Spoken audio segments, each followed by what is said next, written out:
Okay, the first one I have is, who are the leaders, right? Like Devin McCourty's gone and he played 97% of the snaps. So like on the field, he's basically the captain of the defense, right? He was the captain for all these years here and he's in charge of a lot of stuff going on back there. So I think that's a major question mark on the offensive side.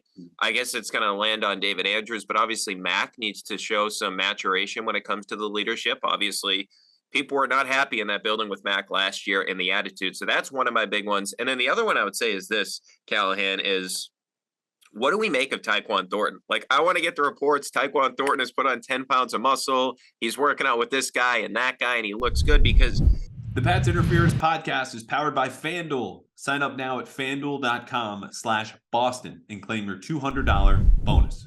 You use a second-round pick on a receiver. Yeah, it's not a first-round pick, but last year is basically a lost year because of the injury and the Patricia situation. But you look at it, first-year receivers last year, Wilson's over 1,100, Olave's over 1,000, London's over 800, Pickens is over 800. Then you go to the second-year guys. Waddle's over 1,400, Smith is over 1,300, Chase is a stud, we all know, over 1,200, and St. Brown is over 1,100.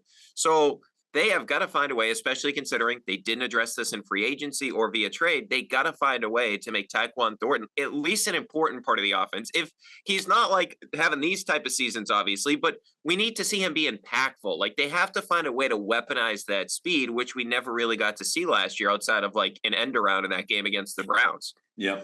Yeah. The Tyquan Thornton is one of my bullet points, and I'll give them both to you here. One of which is how much weight did Tyquan Thornton and Cole Strange put on, because we could go, okay, who are going to be our year two candidates? And sometimes watching minicamp, you go, oh, it's Trey Nixon, 7th round pick, year 2. He's going to take off. He had 2 great days of practice. You put the pads on in the summer and goodbye, Trey Nixon, because he just fades back to the practice squad. That's the player that he is. Sometimes you get to see Mac Jones, even Bill Belichick pumping the tires in year 2, Mac Jones. We all saw how that went.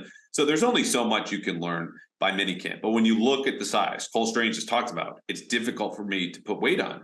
He held up really well against Cameron Hayward in week 2 at Pittsburgh. It was great. After that, he had a real issue with certain bull rushes and got benched in games midseason and came back around. But like, he's got the functional athleticism down, not a problem. The right approach, the right mentality, the work ethic, all that stuff. He just needs to get bigger and stay bigger, and you learn how to use that strength. So how much weight have they both added on? Because I think that'll portend well for them as a potential year 2 leaps, and they're going to need Thornton to provide that kind of deep speed. For me, also, what's the plan B at corner? Because they could still be in the market in the summer, but that's a position you don't really want to be in the trade market for and have a need, because it's just like offensive tackle. Everyone would love to have an extra corner.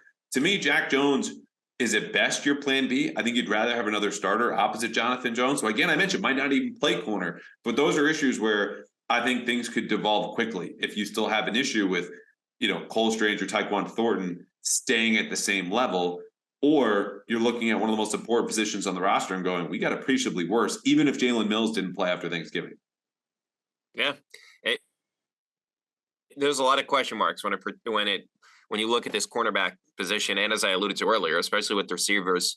And like, what do you think the plan is going to be for Tyquan Thornton? Like 5,000, 7,000 calories a day? How much does that guy need to eat to put on weight? Because he looks tiny to me, man. Like and he's got like, I don't want to like get too into like his build, but it's not like he's got wide hips or broad shoulders. Like it doesn't really look like he makes Gumby look like he could go into the world's strongest man competition. And like I tweeted out the other day that he's 6'3", and everyone's like, oh my God, there's no way. I'm like, you look at the dude, he's appreciably taller than I am and is flat 6 foot.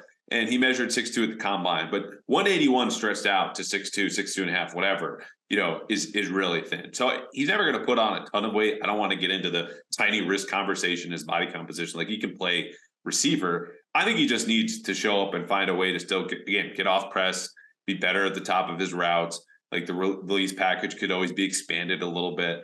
But hey, whatever plan Ted Harper, by the way, I learned today, Devin McCourty's retirement ceremony, Purdue alum, really tough break for Ted Harper, team nutritionist turn the tournament.